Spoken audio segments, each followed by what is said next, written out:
Second law of thermodynamics ये है कि change in entropy of system plus change in entropy of surrounding. Surrounding का मतलब वो रीजन जिसमें कोई भी चेंज आए इस सिस्टम में चेंजेस की वजह से, तो वो सराउंडिंग में आएगा। तो इस पूरे का summation this is either more than और equal to zero. This is second law of thermodynamics. Equal to zero कब आता है? Equality holds for reversible processes और बाकी सारे प्रोसेस के लिए more than zero. Let's see some examples. मान लो एक बॉडी है जिसका टेम्परेचर है 300 केल्विन, एक दूसरी बॉडी है जिसका टेम्परेचर है सपोज 100 केल्विन, और ये दोनों बॉडीज एक डब्बे में रखे हुए हैं और इससे हीट फ्लो अलाउड नहीं है, एडियाबैटिक वॉल्स है।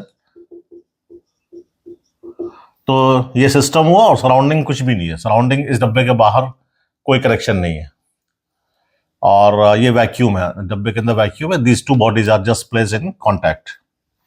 तो इसमें सिर्फ सिस्टम है, सराउंडिंग नहीं है। ए एंड बी को सिस्टम ले लो तो there is no surrounding.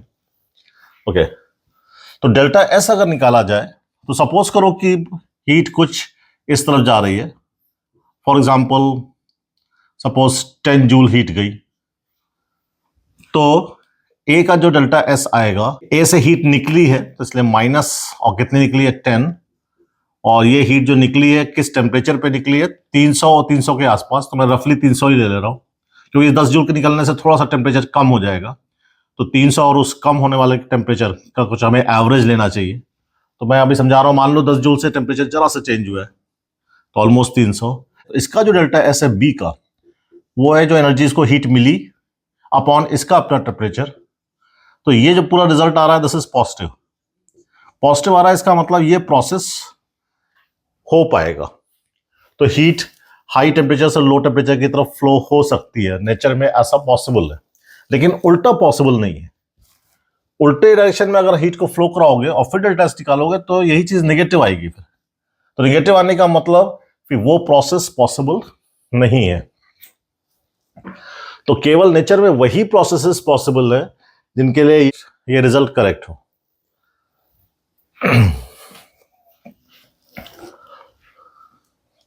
Example के तौर से मान लो एक कंटेनर है, एडियाबैटिक वॉल्स है, क्रॉस का मतलब इससे हीट फ्लो नहीं हो सकती। एक ये पिस्टन है, पिस्टन कह लो या पार्टीशन कह लो,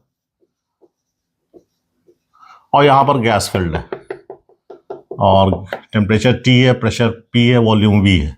इधर भी वॉल्यूम V है लेकिन अभी यहां पे वैक्यूम है। अब सपोज इस पार्टीशन को हम हटा दें तो ये गैस फ्रीली एक्सपैंड करेगी, तो इसे कहते हैं फ्री एक्सपेंशन। ये एडियाबैटिकली एक्सपैंड करेगी, कोई हीट का फ्लो नहीं है यहाँ पे। ये सारी वॉल्स एडियाबैटिक है और पार्टीशन हटा दिया है। तो क्या होगा अगर इसको हम पीवी ग्राफ में देखें तो हमारा initial point P, volume V और टेम्परेचर यहां पर T, इस पॉइंट पे गैस है। जब इस पार्टीशन को हटा देंगे तो वॉल्यूम डबल हो जाएगा। हाँ, वॉल्यूम डबल हुआ, लेकिन गैस जब एक्सपैंड करेगी पार्टीशन को हटाने से, तो गैस एक्सपैंड करेगी तो किसी चीज पे वर्क नहीं कर रही है। इन मॉलिक्यूल्स को कोई चीज ढकेलनी नहीं पड़ रही है जैसे वर्क हो। तो ये गैस फ्रीली एक्सपैंड कर रही है इन वैक्यूम। तो when gas is not doing any work, तो work done by gas zero है। क्योंकि बाहर से कोई हीट का एक्सचेंज नहीं हो रहा है तो Q भी जीरो है, तो वर्क जीरो हो गया, Q जीरो हो गया, डेल्टा U जीरो हो गया। तो गैस की इंटरनल चेंज नहीं होगी इस प्रोसेस में, और इस वजह से टेम्परेचर में चेंज जीरो है।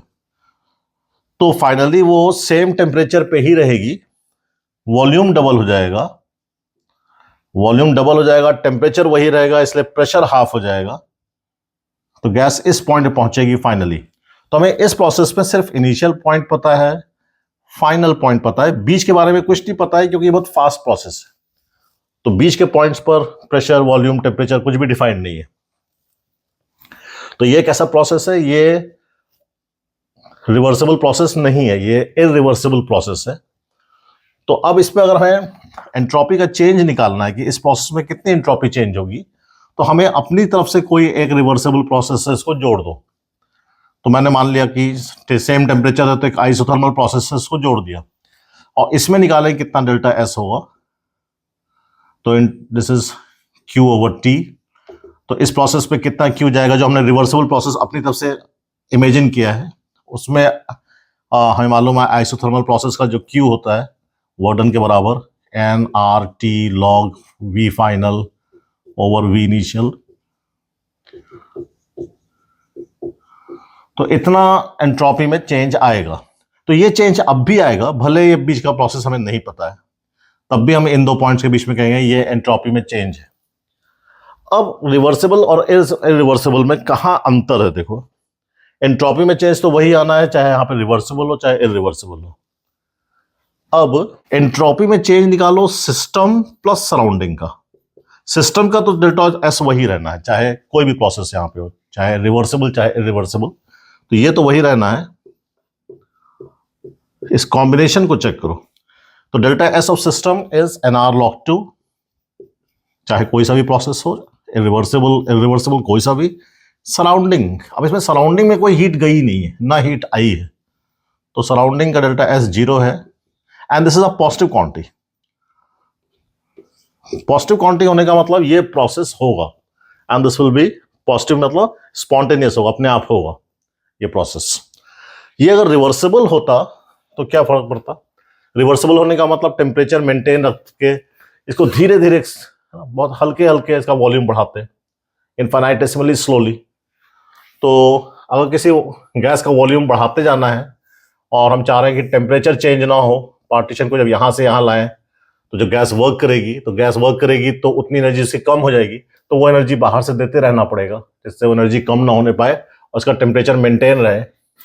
तो इस तरीके से अगर हम देखेंगे तो जितना ये गैस ने वर्क किया है उतनी एनर्जी हमें देनी पड़ेगी। कितनी एनर्जी देनी पड़ेगी, n R T log two, जितना वर्क हुआ था ये n R T log two, तो ये एनर्जी हमें देनी पड़ेगी।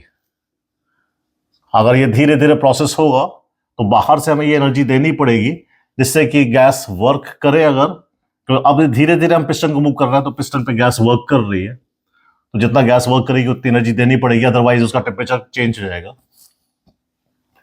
अब अगर हम डेल्टा एस निकालें सिस्टम का प्लस सराउंडिंग का, और अब ये रिवर्सिबल प्रोसेस है तो सिस्टम का डेल्टा एस तो यही आना है एन आर लॉग टू।